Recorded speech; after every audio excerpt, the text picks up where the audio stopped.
Boss Police! Boss! Patawag naman po. Hindi pwede. Baka magalit si General. Tsaka kung tatawag ka, may telepono naman doon sa loob.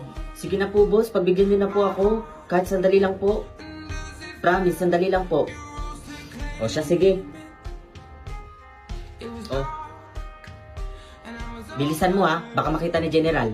Salamat, boss. Napakabait niyo naman po. Hello, Nay. Si Marvin po ito. Oh anak, Kamusta na po kayo? okay lang naman kami anak.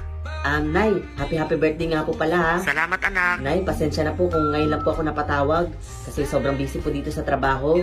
Tsaka syempre, nag-iipon po ako ng pera para po sa inyo. Tsaka Nay, mahirap rin po kasi yung signal dito sa barko. O siya Nay, mag-iingat po kayo palagi ni tatay ha. Oo anak, ikaw din. Sige po. Bye. Bye anak. Boss Police, ito na po yung cellphone nyo.